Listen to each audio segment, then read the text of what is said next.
The United States Steel Corporation, 500,000 employees and stockholders, presents the Theater Guild on the Air.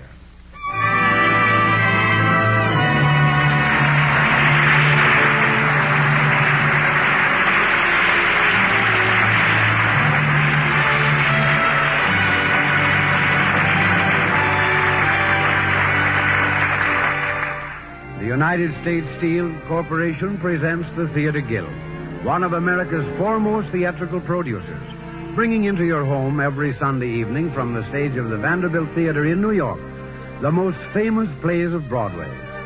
Tonight, as a special Christmas offering, we bring you Louisa May Alcott's beloved story, Little Women, starring Katharine Hepburn as Jo, and featuring Oscar Homolka as the Professor, John Lodge as Brooke, Frances Reed as Meg, Judith Parrish as Amy, Susan Douglas as Beth, and Elliot Reed as Laurie.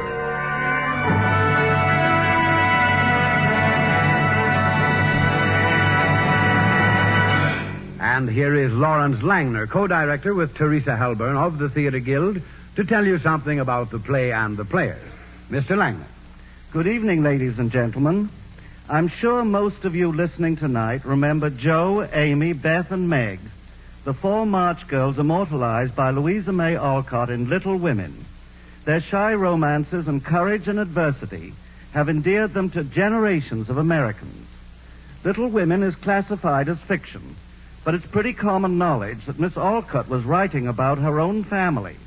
And of course, in the case of the resolute auburn-haired Jo, she was writing about herself. I can think of no more fitting play for Christmas than Little Women, because in tender fashion, in the fashion of 3/4 of a century ago, it's a simple and eloquent argument for kindness and goodwill.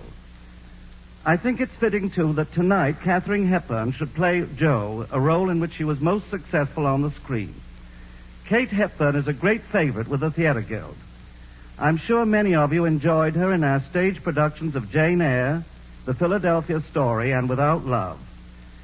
Our cast tonight also includes Oscar Homolka, one of the stars of the Broadway success I Remember Mama. He plays the part of the professor. And now the curtain rises on Little Women.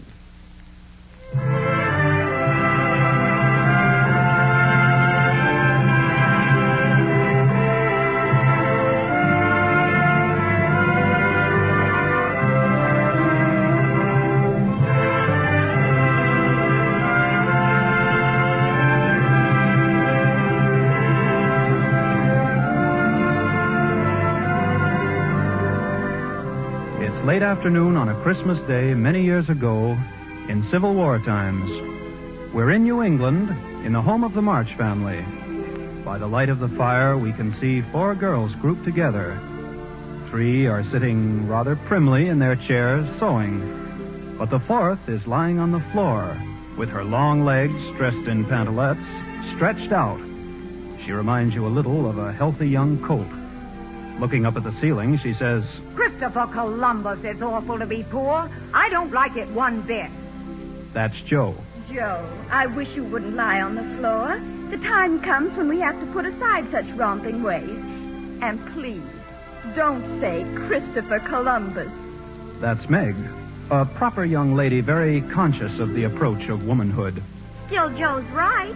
It isn't fair for some girls to have pretty things. Pretty boots, pretty gloves, pretty petticoats, and pretty handkerchiefs. And for us to have nothing. And that's Amy, a little vain and fond of luxury. Still, we have each other, and we have Mommy, and we have Father, even though he's far away. And that's Beth, who loves her piano and is a ray of sunshine in the house. And there, grouped together on a Christmas day in Civil War times, are the Little Women. Silent night, holy night, all is calm, all is bright, around yon virgin mother and child.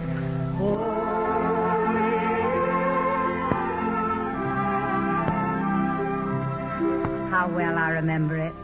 It seems so long ago. Father was away serving as a chaplain to the armies at the front. Mommy had tried all the harder to make it like one of the old Christmases. She'd fixed us a wonderful Christmas breakfast. Sausages, popovers, pie. But at the last moment, we learned about a family who were even harder up than we. So we took them our breakfast. And then it didn't seem like Christmas at all. And for a while we just sat, feeling glum. But then something happened. A great event in our lives. The doorbell rang. We looked at each other, wondering. Mommy went to the door. Yes? How do you do? Mr. Lawrence next door sends his compliments. He heard about your children giving away their breakfast, so he sent this by way of appreciation and to make up for what they've done. Why, it's... Open it. They'll like it. It's awfully good. Goodbye. Children, look, a dinner for you. Christopher, Cranberry ice cream. Oh, to think that Mr. Lawrence sent They it. hardly know us. They've never even paid the slightest attention to us. We've never even spoken with them. I'm sure it was all the boy's idea since he brought it. Oh, he did look nice. What does it all mean? Maybe it means they want to know us better.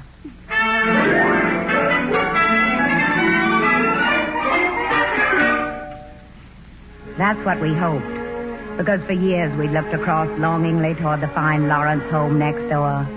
But the days went by and we heard no more from the Lawrences. Then one gray afternoon, the four of us were together. Meg, Amy, Beth, and I. Amy was drawing. Meg and Beth were knitting. I do feel properly sad. I'm as sad and drippy as the day. So am I. Christopher Columbus, I'm going to do something. Joe, such slang. I like strong words that mean something. And strong actions, too. What are you going to do, I Joe? don't know, but something. Are we going to sit here and be dismal? What else can we do? Believe me, when I'm a famous authoress and have made a lot of money from my stories, I'm not going to sit around feeling mopey and sighing and waiting for things to come to us. I'm going after whatever we want and deserve and should have. Have you finished the story you were going to send away, Joe? Almost. A couple of pages more and it'll be finished. What else is going to happen? Oh, just that... Well, Hugo gets a potion from the witch to make Zara love him, and another to kill Roderigo. The potions are switched. Hugo dies in agony. Then Roderigo in his cell tears his chains apart in a spasm of rapture and goes to confront Don Pedro. Don Pedro runs a sword through him. Roderigo rolls dead down the circular stairway, and Don Pedro hurls himself from the parapet to the rocks below. It's just a matter of cleaning up loose ends. 2 pages will do it. Oh, it'll be wonderful. Joe, it's the best you've ever written. You ought to write a sequel. She can't. The characters are all dead, lying on rocks and parapets. I can easily think up more characters. I wish the stories were a little more tender sometimes. Rodrigo never even had a chance to express his love for Zara. Oh, we can assume they love each other. I want action, not love. Makes me sick the way women behave in stories. How do they behave? Dreadfully. First they blush all over the place. That means love has done its fatal work. Then the lovers start having keepsakes that they moon over. It's all disgusting. Joe, such language. I hope none of us ever start behaving that way. You remember that, girls. Because if you do, I'll hate you. I'll just hate you. If only things could happen in life like they do in stories. The nice things. Well, why can't they? It's a matter of making them happen. Now, for instance, that house over there, the Lawrence mansion. That's what I was thinking about. What about? What do you mean? Well, now, look. See up there? Bundled up. Laurie, they call him. Oh. He's been shut up since Christmas with a cold or something. His old grandfather's awfully strict with him. I know. Makes him study all the time, poor fellow. Looks like fun, too. His tutor will be in a little while, and they'll sit there with his lessons from 4 till 6. I'd watch them. There are 4 men over there. A grandfather, a tutor, a boy, and a butler. You know what I'm going to do? I'm going to pay him a visit right now. Joe, of all the improper suggestions. Well, why not, Meg? We've lived next to them for years. But we don't know them. We haven't been introduced. I'm sure they want to know us. Why else would they send us that Christmas That feast? was very kind of them, and Mommy has written to thank them. Does it have to end there? Oh, it makes me angry. Now, look. I'm going to get a dish of blancmange, and I'll simply go over... Joe, and... if you ever do such an unladylike thing... What'll you do? Mommy will be mortified. She's often said it's nice to be neighborly, and I'm going to be neighborly. Joe! Anybody want to come? Don't you dare. It's wrong. It's rash. It isn't nice. Christopher Columbus, I'm going.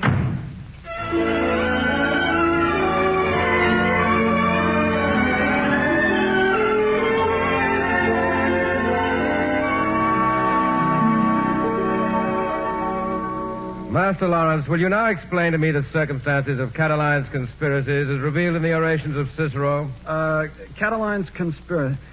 Catiline conspired with some other people. didn't he? Yeah, correct so far. Continue. Let's see. Cicero... Master Lawrence, your eye keeps wandering to the window of the house next door. Please keep your mind on your lesson. I'm sorry, sir. It looks so jolly over there. At the window where the flowers are, they seldom close the curtains, and all grouped around like that with the light from the fire, it looks so cheerful. Yes, no doubt. Continue. Yes, sir. Caroline... By Jove. That is a pleasing picture over there. The family group around the hearth. Yes, sir. Delightful. Now then, what were we talking about? The rivers of France. Oh, yes. Please name the 4 chief rivers of France. No, we weren't, sir. Huh? We were talking about Cataline. Cataline? Yes, sir. Oh, Oh, yes. Yes? Pardon me, Mr. Brooke, but a young lady from next door is here and says she's come to visit Master Lawrence. What? She has some blancmange with her. Oh, jolly. Can't we let her in? But Mr. Lawrence has given strict orders that the young master is to stay in the solarium and see no one except you, sir, for his lesson. Quite right, he has. Until you're absolutely better. But I'm all right, sir. We'll have to say Master Lawrence is not receiving the master's orders. I've told her, so now she insists on seeing the master. She says the orders are a great mistake, and she wants to tell him so. Good heavens. I think you'd better talk to her, Mr. Brooke. I'd better. Master Lawrence, please stay here. Is there anything I can do for you, miss? Yes, sir, there is. I'd like to speak to Mr. Lawrence, please. Well, he's in his study, and we never disturb him in his study. Are you afraid of him? Miss, we obey his instructions. Which is his study? Because I'd like to speak to him a moment, and I'll go in myself, if you don't Well, mind. really, I don't think that is, Why are you all so afraid of him? I'm sure he's really a kind man at heart. I'm not afraid of him because he's already shown that What's this? Who's not afraid of who? Well, Mr. Lawrence, I don't... Mr. Lawrence, we were just talking about you. Indeed. Yes, sir. I was saying I was sure you were really a kind man at heart. After all, you sent us that wonderful dinner at Christmas time, and... Ah, yes, my grandson's idea. Well, I know that your grandson has been sick, and so I brought over some blancmange we made this morning. It'll slide down his throat easily, and... How charming of you. Mr. Brooke, why are you standing here in the hall arguing with this young lady? Well, sir, I don't know. Everybody seemed to think I'd broken the rules of the household, so I wanted to talk to you, Mr. Lawrence. Sir, don't you think you're really too strict with the boy? Miss March, I really think that Just a second, Mr. Brooke. Let her go on. You see, I think you have too many rules here. Your grandson so seldom gets out, and he studies so hard. Now, if he could come to our house for tea now and then and have some fun, I'm sure it would do him good. So you think I'm too harsh with him, eh? And you're not afraid of me. Well, bless you. Maybe I do watch over him like an old grandmother. You see, we lost his father and mother long ago, and so he's my responsibility. But I'm sure no harm could come to him in that delightful home of yours, so I'll tell you what. Tomorrow the boy shall come to you for tea, if he won't be in the way. Indeed, he won't. You're very kind to invite him. And now, Mr. Brooke, will you escort this young lady safely back to her house? I'm not a young lady, sir, and I don't need to be escorted. Nonsense. You shan't go alone. Mr. Brooke. Yes, sir. My arm, Miss March? Well... Give my regards to your family, Miss March. Oh, I will indeed, sir.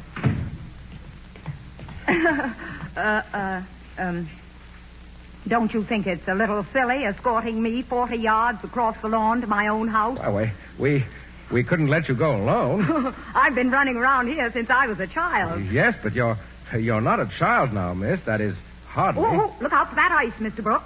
Oh, thank you. You're Master Lawrence's tutor, aren't you, sir? Yes, I am. You must be very learned. Well, the more one learns, the more one finds to be learned, Miss March. How true that must be. Miss March, you are the second of the 4 sisters? Yes, I'm Joe. The oldest is Meg. Oh, yes. She's the pretty one with the blonde hair. She's lovely. Meg. Oh, yes. Well, here we are, Mr. Brooke. It was nice of you to... Joe, did you actually... Meg, dear. I'd like you to meet Mr. Brooke, Master Lawrence's tutor. How do you do? How do you do? I'm charmed. And now I must return. Good day, Miss March, and Miss March. Good day, Mr. Good day, Brooke. Mr. Brooke, and thank you. Oh, Oh. Joe, how could you? How could you? Oh, Meg, they were awfully nice to me. Really, Meg. Why, Meg, you're blushing.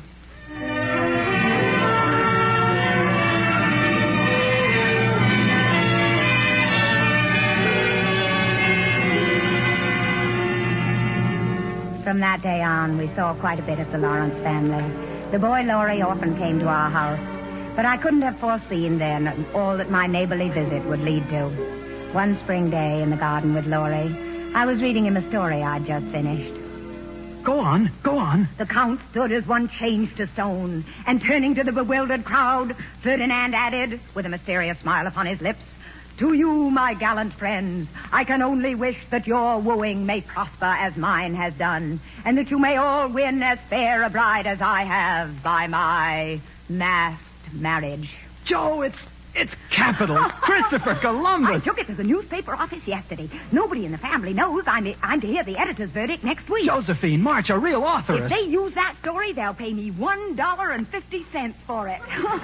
In time, I can help support the family. And now I have a secret for you. Well, out with it. Oh, this is rich. You promise not to tell. Come on now. Well, you remember last week Meg was looking for a glove she lost? At the party you gave, yup. Well... Have you found it? No, but, Why are you so mysterious? I, know where it is. Where? Well... Come on, tell me. Mr. Brooke. What about him? His pocket. You mean Mr. Brooke has it in his pocket? His inside pocket. Mm-hmm. I caught him looking at it this morning. When I came in the room, he quickly stuffed it away and looked in the other direction. Well, what do you think? But they've hardly ever spoken. Well, that's not necessary. I think it's dreadful. Why, what's the matter? It's awful. I don't know why you think it's so funny. Oh, I thought it was jolly. I thought you'd be pleased. Pleased? Oh, I hate this sort of thing. Love a business. I hate it. I thought I was bringing you some plummy news. Don't you see, Laurie? Our family's always been so close. We mean so much to each other. And now this means it's all going to change. If Meg leaves, it'll never be the same. It'll all break up and... Oh, I hope she doesn't go. Joe, why should you feel that way? I do, that's all. Joe, Yes, Mommy? could you come in the house a minute? All right, Mommy. There's something I must tell you. Amy, Beth, come downstairs. Family meeting. Coming. What's it about? I don't know. Don't you know? No, what is it, Mommy? Well, you'll hear in a moment. Coming. What's it about? We're all here now. You look worried, Mommy. Children, I want you to be brave. It's about your father. Father? A telegram has just come. Your husband is very ill in Washington Hospital. Please come at once. Now, don't cry, children. Now, above all, we must think clearly and quickly and face our tasks. I must leave for Washington tonight to be with your father. The train goes at 8 o'clock. Don't cry, Beth. I won't, Mommy. Joe, I've written a letter to Aunt March. For your father, I'm not ashamed to beg from our relatives. I've asked her for money for the trip here. Without it, I can't afford to go. Will you take it and do all you can to persuade her? She'll croak about it something awful. She has such a temper. I know, but we must try. I'll go, Mommy. Meg, I want you to get my black leather trunk from the attic.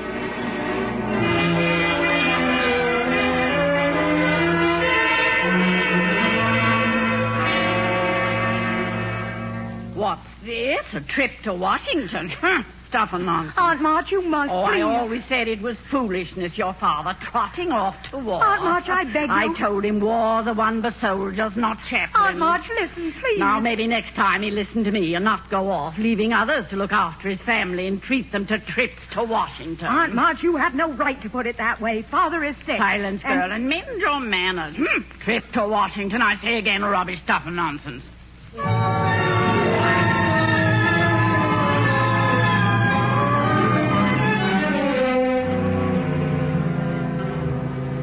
Mommy, why isn't Joe back yet? I can't imagine. I'm beginning to get worried. What can she be doing, children? I don't know. She's been gone so long. I have to go soon. Oh, isn't it just like Joe suddenly to disappear when... Oh, the door. I'll answer it. Madam. Oh, Oh, yes, Mr. Brooks. Mr. Lawrence, hearing of your trip, has just commissioned me to go to Washington to transact for him certain necessary business there. And, since we shall be traveling on the same train, he instructed me to place myself at your disposal and offer myself as escort for the journey. Whatever I can, I shall do, both on the journey and in Washington. Oh, Mommy. How generous. Will you thank Mr. Lawrence? I accept gratefully. Oh, I am glad, madam. You don't know how reassuring this is to us, Mr. Brooks. I am happy to be of service, Miss Meg. The journey to Washington can be a fearful experience, I'm told. Oh, yes. The constant shaking in the dust and the spring rain. Yes, indeed. Sometimes there are floods, I know, and whole bridges collapsing. And portions of the track washed away and simply disappearing. And just knowing that you will be watching over Mother will be a great comfort. Thank you, Miss Meg. And may I say... Mommy! Oh, Joe, there you are, dear. Oh, thank goodness I'm on time. Oh, Mommy, Aunt March was simply dreadful. She simply said no, just a flat no, so But dear, she did send money over. One of her maids brought it. She must have changed her mind. She sent enough for the train fare. Oh, she did? Well, you're going to need a lot more than that, and this'll help you. You can buy something Father needs with it. With what, dear? Here, take it. Heavens, Joe! $25. 25? Why, Joe! My word. Wherever did you get it? Look. Oh, Joe, your hair, your beautiful hair. Yup. I sold it to the wig maker. He gave me that for it. Snipped it right off. Joe, it was your crowning glory. No man will ever be stirred by you now. Oh, well, what do I care for such nonsense? Father is sick. He needs help. I wanted to help him. Besides, it'll do my brains good to get that mop off them. Joe, how can you say that about your hair? Oh, Joe, let me hug you, girl. It was a fine thing you did to sacrifice your greatest beauty. Now, Mommy, you'd better be going for the train. Oh, Joe, that impetuous spirit of yours that leads to such kind, impulsive deeds. It could also lead to trouble. Watch it when I'm gone, girl. Yes, Mommy. Meg, dear, my womanly Meg, your heart rules your head. See that it doesn't when it shouldn't. I shall, Mommy. Beth, your only fault is fear of what lies before you. Have courage, Beth. I will, Mommy. Amy, we all think so well of you that you sometimes think too well of yourself. Be careful. Yes, Mommy. Now, I must leave you. Be what your father wanted you to be. His little women.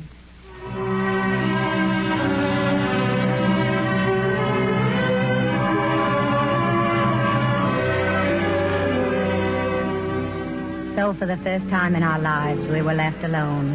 News came from Washington that Father was improving, and we breathed more easily.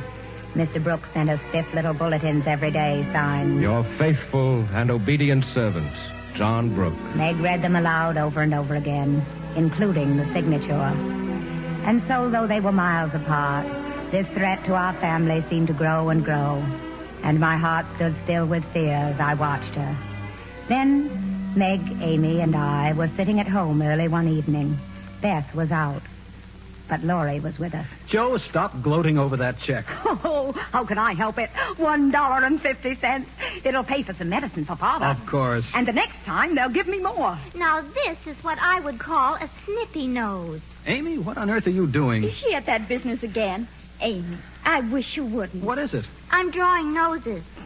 What? I don't like my nose. So she spends time drawing noses she'd like to have if she could choose a different one.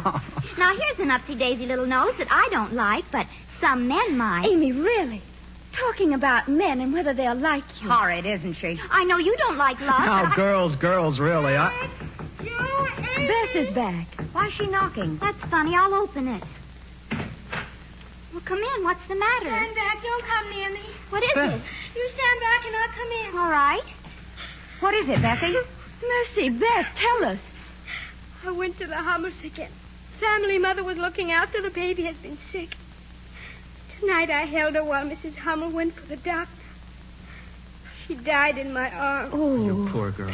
Oh, Amy hasn't had scarlet fever. She must stand back. Heavens. Have you had it, Laurie? Yes, I have. So have I. Beth, you've been over there 3 times this week, haven't you? Yes, I have a fever. Doctor told me to come home at once. Bethy, darling, sit down. Your head is like an oven. I'm afraid... Amy, you've got to leave now. Go to Aunt March. I don't want to. You must. You've got to. But I don't want to Amy, leave. please be... Come, Joe. We've got to get Beth to bed. Yes, come on, Bethy, to your room. I'm all right. Come, dear, we'll help you. That's it. We'll get you into bed, dear. We'll get you into They're bed. right, Amy. You've got to leave. Can't I help? Not here, you can't.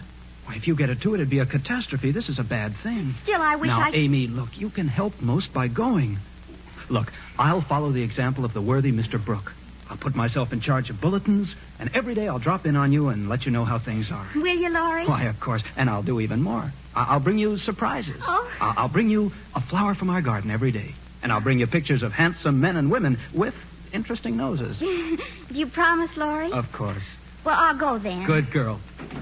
Laurie. Yes, Joe? Laurie. Could you go for our doctor, Dr. Bang? Of course, at once. Look, Amy's going to be sensible and go to your aunt's. I'm glad, Amy. I'll go right now. Wait now. a minute. Before you go, one thing. We mustn't write a word to Mommy. If we did, she'd come at once and leave Father. That would be dreadful. I'm afraid she would. No, not a word. Oh, I could lash myself.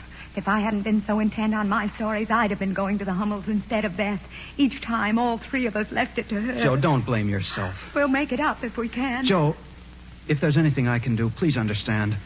All I want is to help you in every possible way. Oh, thanks, Laurie.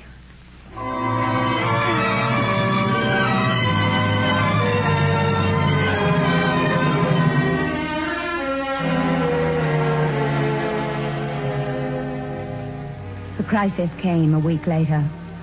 Beth was very sick, and one day as she lay on her bed mumbling incoherently, we finally sent a wire to Mommy. We waited anxiously for her to come. That night, none of us slept. Mr. Lawrence paced in the living room downstairs. Laurie lay on the hearth rug. Meg and I stayed in the room with Beth, sleeping in turns at the foot of her bed. The hours went by. What's she doing? With her hands, look. She's playing the piano on the bed covers. Can you tell the tune? It's what she always played. Sing it to her, Meg.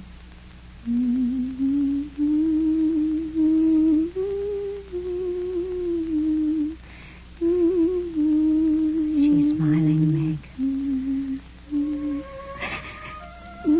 Oh, Meg, don't. I'm so wicked, Joe. No, you're not, Meg. I am. That day Beth went to the Hummels when I wouldn't go. It was because I wanted to sit home and read Mr. Brooks' letters over and over. It was wicked of me. Meg. I've only talked to him 3 or 4 times. Mother said that my heart rules my head. She was right. Oh, Joe, if Beth gets better, I'll never let myself have such thoughts again. Don't say that, Meg. God, help Beth get better. There's nothing I won't do. Amen. Meg, she's breathing more easily. Oh. Her forehead is cooler. She's sleeping naturally. The change has come, Meg. Oh. There's the carriage. It's stopping at our door. That's Mommy, and there's Father, too. They've come. Oh, wonderful. Oh, Meg, they've come in time.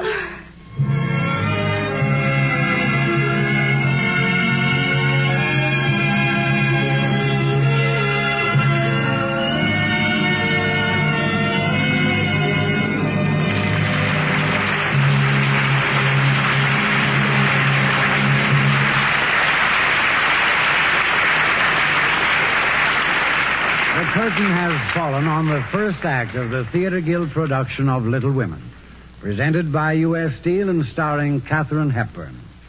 Before our play continues, here is George Hicks with a Christmas message. The night was dark and cold, and there was snow on the hills of Judea as a weary man led a donkey into the outskirts of a town in southern Palestine. He and his wife had come a long way. According to the Romans, the date was 754. According to our calendar, it was 1 day B.C., and the man and his wife were named Joseph and Mary. Through the crowded streets of Bethlehem, they went to the inn, but it was filled and there was no room for them. So they took refuge in the only place they could find, a warm stable. And there in the stable, a boy was born. A manger was his crib. At about that time, 3 wise men entered the city of Jerusalem. They said that they'd been led by a star out of the east to find the newborn child who would be king of his people. And they bore gifts of gold and incense for the infant. The 3 wise men were directed to Bethlehem, because an ancient prophecy had foretold the birth of the ruler there. In the stable, as the happy parents were admiring their firstborn, shepherds came, bringing presents. They told how they'd been tending their sheep on the hills around Bethlehem, when an angel appeared and said, "I bring you tidings of great joy. This day is born a Savior, Christ the Lord." The angel had sent them to the stable. And then the sky was filled with angels saying, "Glory to God in the highest, and on earth peace, goodwill toward men." Glory to God! Glory to God in the highest! And peace on earth! Goodwill toward men, Lord's men!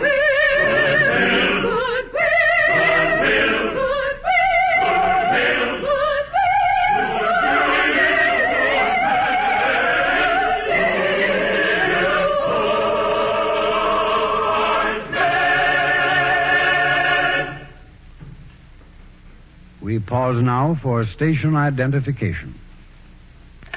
You're listening to KECA Los Angeles.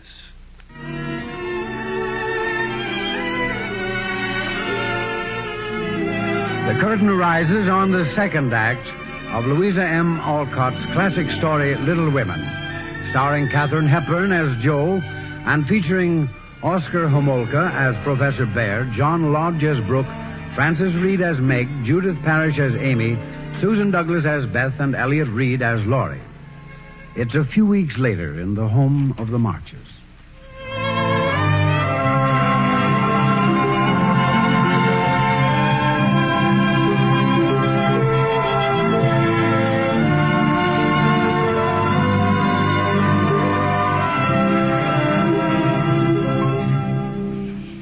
Get ready, Bethy. Here comes Father now. Oh, Daddy comes marching home again. Hooray, hooray. Daddy comes marching home again. Hooray, hooray. The girls will sing and the boys will shout and the ladies, they will all turn out and we'll all feel gay when Daddy comes marching home. To think I've heard my four girls singing together again. How good that sounded with my little Beth at the piano again. Are you all right, Beth? Oh, yes, Father. But now, Father and Bethy are going back to bed. Come, Beth. Yes, Mommy. It was so good to get up and all be together again. The most joyful reunion party that ever happened. Now you must rest, both of you. We'll go with you, Beth. Thanks, Meg. Amy. Come, dear. Come in. Joe, why so solemn-faced about a celebration? It's wonderful they're both getting well. Well, then why the gloomy countenance? This house is full of suspense and foreboding. There's an unfinished matter to be settled. It hangs over us like a sword. You mean Brooke and Meg? Yes. Mommy came back calling Mr. Brooke John. Really? Down in Washington, he spoke to her and Father, wondered if he might, at the proper time, address his attentions to Miss Margaret. They said yes. Wonderful. Well, have you finally reconciled yourself to the idea? Of course I haven't. I hate it. Why, Joe, do you want me to make you a wager? I'll wager you'll be next, Joe. Please, Laurie, don't say that. Don't you see what's happening? Our whole family is going to smash. Don't be so melodramatic about it, Joe. I guess I'd better let you get over your gloom, so I'll clear out. What? Joe, look there in the hall. Old Brooke left his umbrella in your umbrella stand, the sly dog. I'm sure it's an excuse to come back at the proper moment.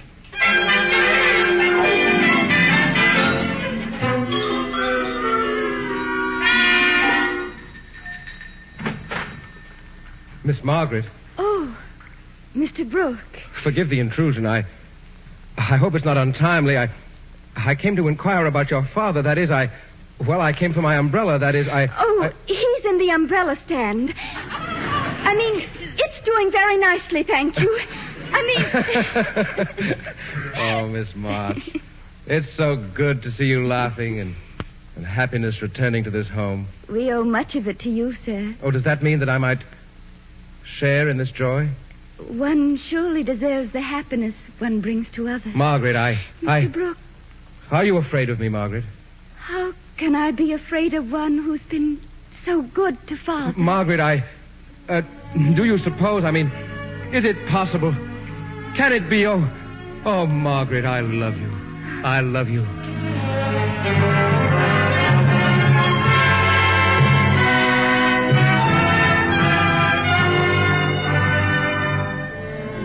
Now, look, Joe, I've been trying to talk to you. I know you have, You Laurie. keep running away from me. I know I do. Now, sit still for a moment, Joe. We've got to have this out. No, let's not, Laurie. We're such good friends. Don't you see? I don't see. That's just what I mean. Oh, look, Joe. After a little more schooling, Grandfather's going to put me to work in one of his offices and... Laurie, please don't go on. But this is what I've been trying to say. I wish you wouldn't. Joe, for months I've been in and out of this house. Do you think I had any reason for coming except to see you? I love you, Joe. Won't you marry me? That's what I was afraid of. Why?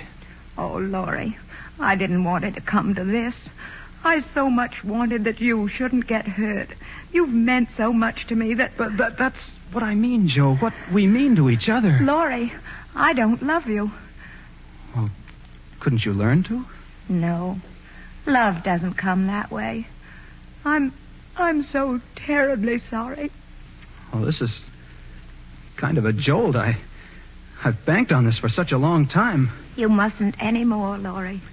This isn't something a person can just put aside.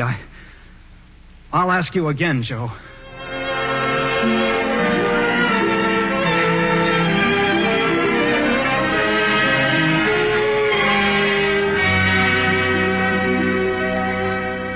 And so you see, Mommy, I've got to get away. Away? I'm so horrid and restless, and with things as they are with Laurie, I've got to leave. What do you want to do, dear? Mommy, you remember that Mrs. Kirk and her 2 children? She went to New York to start a boarding home. Yes?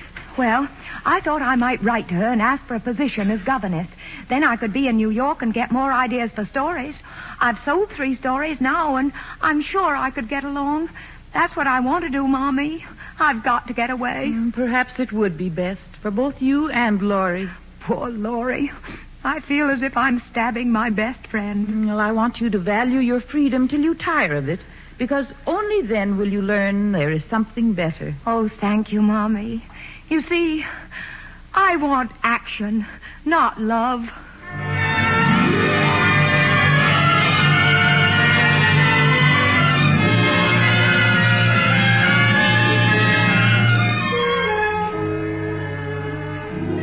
I wrote to Mrs. Kirk, and she gave me a position.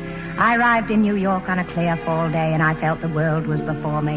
My room was a skylight room with a simple bare table to work at. Mrs. Kirk's children were a handful, but my evenings were my own, and then I worked like a demon. At first, I didn't speak very much to other people at the boarding house. But one day, a man was playing a piano in the parlor. I stopped, standing in the doorway, listening. He was an Austrian professor. Oh, excuse me. I did not see you. Oh, please don't stop. It's so beautiful. What's the name of it? I'd so love to send it to my sister Beth. The music is Tchaikovsky for a poem by Goethe. Nur wer die Sehnsucht kennt, weiß, was ich leide. Nur wer die Wait, I give you in English. None but the lonely heart can know my sorrow. Alone and parted, far from joy and gladness, my senses fail. A burning fire devours me. None but the lonely heart can know my sadness. My senses fail. A burning fire devours me. He means he can hardly bear the beauty in his heart because of his longing. That is it. And Tchaikovsky felt that as you feel it.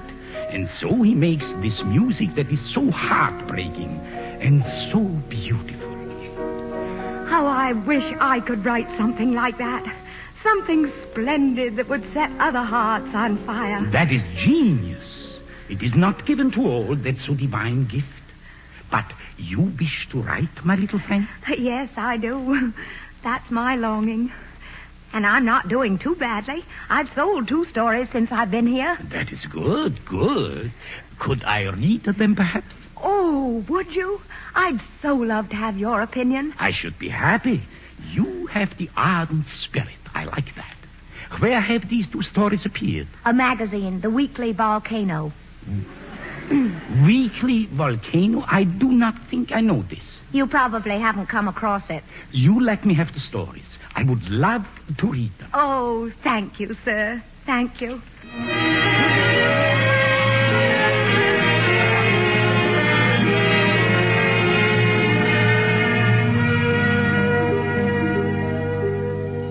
Morning, Miss March. Good morning, Mamie. Mamie, are you going in to clean the professor's room? Try to.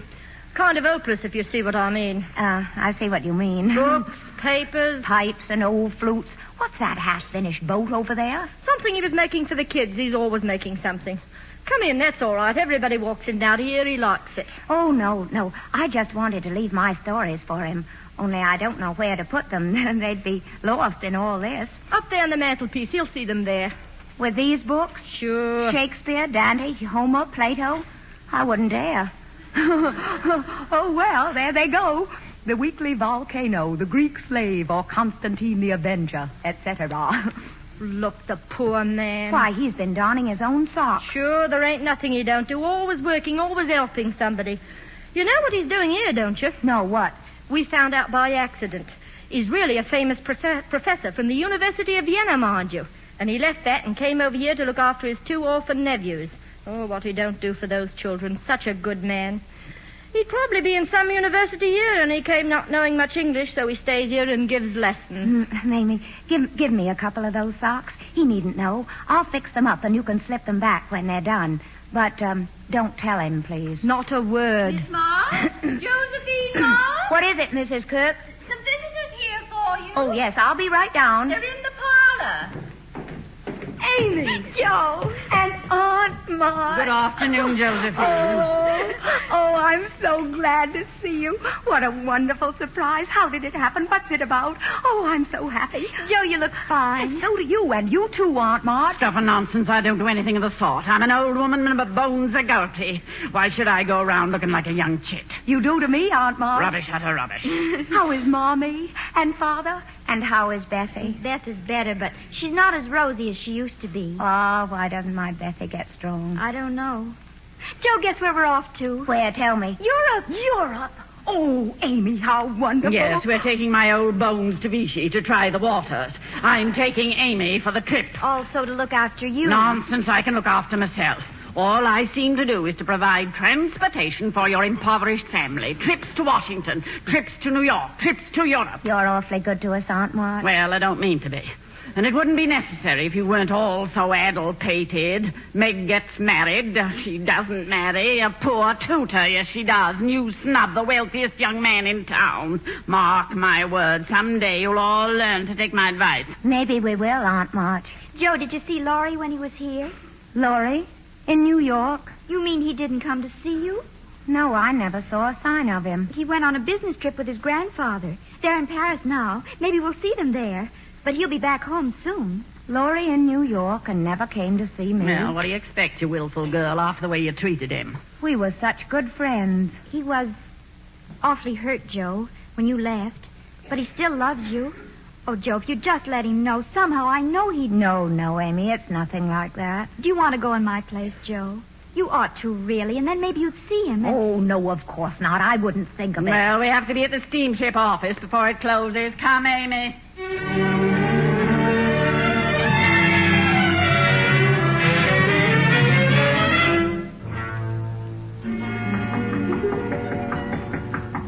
Come in.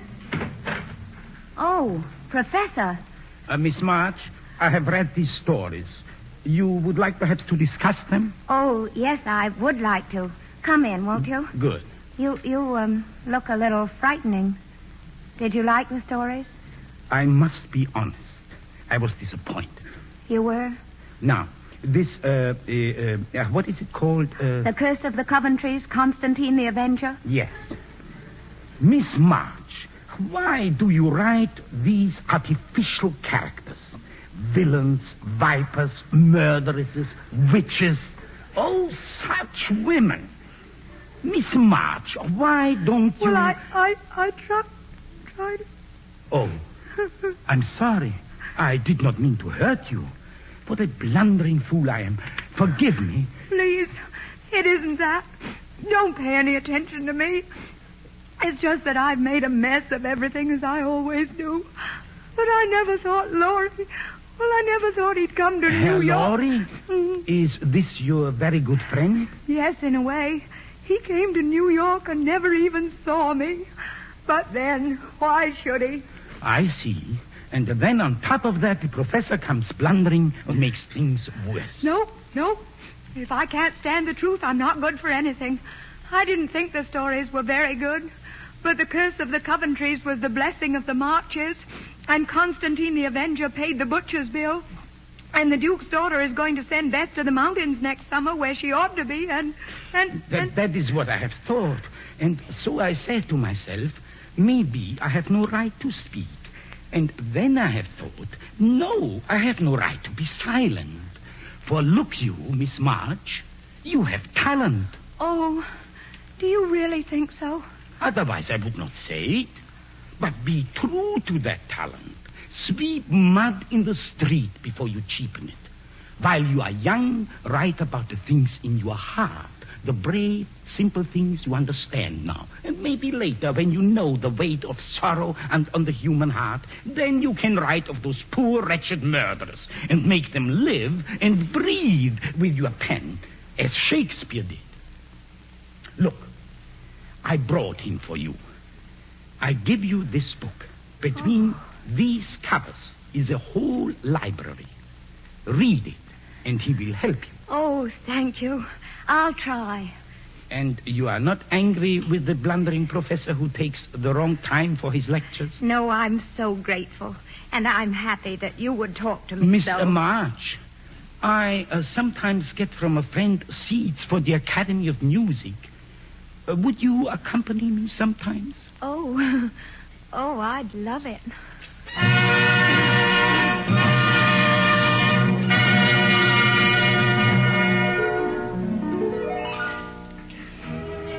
In the following weeks, we went out often together, to concerts, then to plays and museums and operas.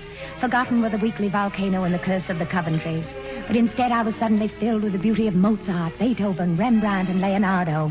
Filled, and a little giddy, too, perhaps. I remember one evening as we came back late to the boarding house in the hall downstairs. Oh, it is good to see you so flushed and happy. Oh, I've had a wonderful time, Professor. I've made up my mind. I've decided to be an opera singer. Wait, don't decide yet. After the circus, you felt a bareback ride that was the most beautiful of all careers. And after the museum, you decided to be a painter. But I'm going to be all of them. Oh, Professor, you're fun to be with. I wish you could meet my family. They'd enjoy you. I keep writing them all about you. You do? Oh, yes, and they always ask questions about you in their letters. Indeed? Oh, yes. For example, when... Why, look at that. A telegram for me. Mrs. Kirk must have left it here. Oh, no. My little friend, what is it? It's my sister, Beth. Mother says I must come home right away. I'm very sorry. Yes, I'll pack tonight. I'll leave on the morning train. What can I do for you? Well, you'll be busy with your lessons in the morning. But when will I see you? You will be back? Well, I don't know, Professor. You see, the writing, the weekly volcano and all that, I burned those up. There's nothing left of all that work but ashes. All that is finished. And if I'm not going to write those, I can't really afford to live here. I can't tell you how all this grieves me. Professor, will you come and see us sometime? May I? Shall I? Yes, I want you to. Tell me, your sister and that friend in Europe, are they back yet? They're on their way, I think. I see. Yes. This is awfully sudden, isn't it? Terribly sudden. Poor Beth.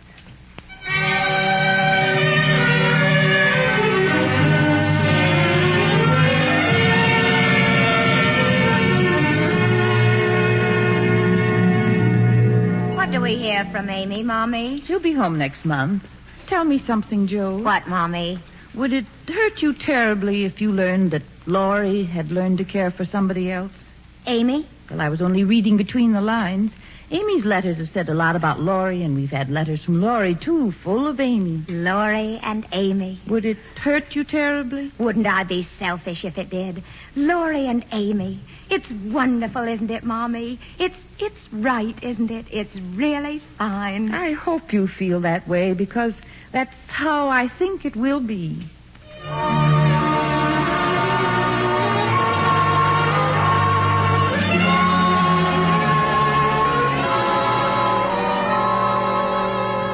Mommy was right. Laurie and Amy came back husband and wife, hilariously happy, knowing that they always really loved each other and always had been meant for each other. And they set up housekeeping in a beautiful little house nearby. Then there were just Beth and I. Sit with me, Joe. I'll never leave you, Bethy. Joe, you always reminded me of a seagull, fond of the wind and dreaming of flying far out to sea. Mommy said I was more like a cricket, chirping contently at home.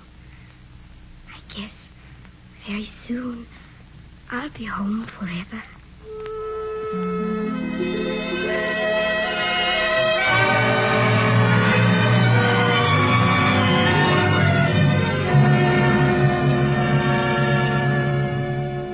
Beth closed her eyes. She slept quietly, and she never woke again. And we laid her to rest.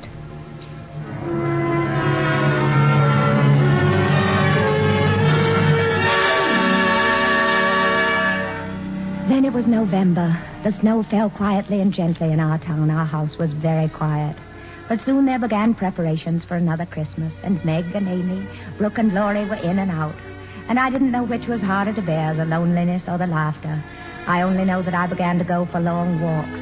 And sometimes I went up into the garret again, where I'd written my very first stories and wrote a few words. And one time I showed them to Mommy and Father. Why, dear, this is fine. It's Joe, so different. It's beautiful. Why, Father, you have a tear in your eye. It's so fine, Joe. But this isn't anything. It's nothing I've done.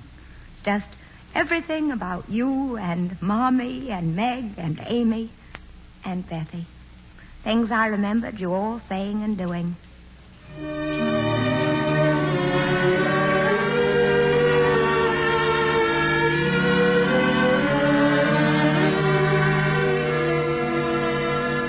And I sent it off, and it was printed at once. And again I went tramping through the winter snow. Only the snow was turning to sleet and rain, and the world was dismal. I was very, very lonely. Except that everywhere was the merriment of Christmas. And then, just a step from home... Miss Joe! Professor! Miss Joe, I come to see you. Oh, my friend. My friend. How did you know? How did you know I wanted to see you above all else? I said I would come. Yes, and you have. I hoped you would. But what do you do without any umbrella in this terrible weather? Here, come under mine. I will. Here That's I am. It's turned to rain. And raining harder. Come to our house is just this way. Oh, Professor, how did you happen to come? I have been invited by a nearby college to discuss a position they offer me. Christopher Columbus, that's fine. Also, I read somewhere one of your stories. It made me feel you had found yourself and were no more restless and discontented. But my name wasn't on that story. It was about your family, no? Yes, it was. It was. You have told me of them, and at once I recognized them, and I knew it was you, a different you. That's right. Thanks to you, Professor. Oh, I've missed you so. I've been so lonely for you. Is that true?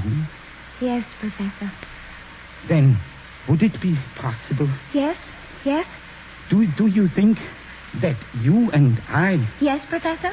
Here, hold the umbrella over you. You are getting wet. I'm all right. Please go on with what you were saying, Professor. This is your house? Yes, this is our home, Professor. They're making music inside. Yes, they're all together. Perhaps I'm through. No, please don't go. Don't go. Come in, Professor. Joe, before we go in. Yes. I want to ask you. Yes. Oh, how stupid of me. I meant to stop at some stores for presents for you and your family. And now, Joe, I come with empty arms. Not empty now, Professor. Joe, I love you. Heart's dearest. Welcome home.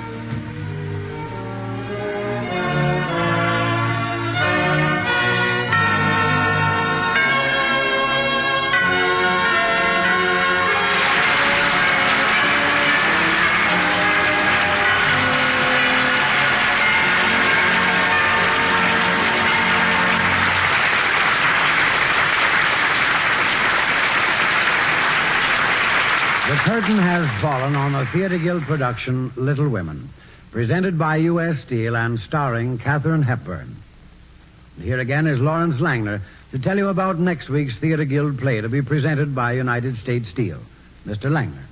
Ladies and gentlemen, first of all, we want to wish you all a very happy Christmas. And we send our special good wishes to all those actors and actresses who are away from their homes and families, playing in theaters all over the country and for our troops abroad. Since this is the holiday season, we have selected Walter Houston in Knickerbocker Holiday, the famous musical by Maxwell Anderson with music by Kurt Weill, for next Sunday's program. Walter Houston will play Peter Stuyvesant, the role he created on Broadway, and in which he'll sing the delightful September song, which has probably been responsible for more May and December marriages than anything on record. With Mr. Houston will be David Brooks from the Broadway success Bloomer Girl and Jean Darling from our own musical Carousel. And now here is Mr. Brokenshire again. The United States Steel Corporation joins the Theatre Guild on the air in wishing every one of you a very Merry Christmas and hopes you'll be with us next week at the same time when we'll bring you Walter Houston in the musical play of Old New York, Knickerbocker Holiday.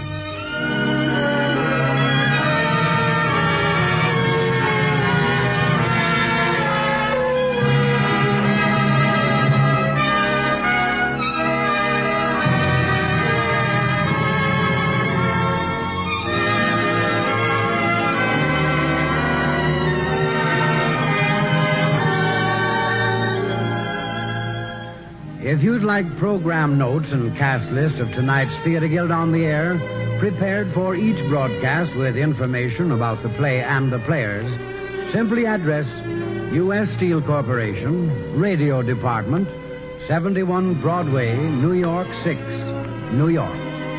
The staff for the Theatre Guild on the Air includes Homer Fickett, Director, George Condolf, Producer, and Armina Marshall, Executive Director of the Radio Department. Music for tonight's play was composed and conducted by Harold Levy, and the play adapted for radio by Eric Barnow. Your announcer, Norman Brokenshire.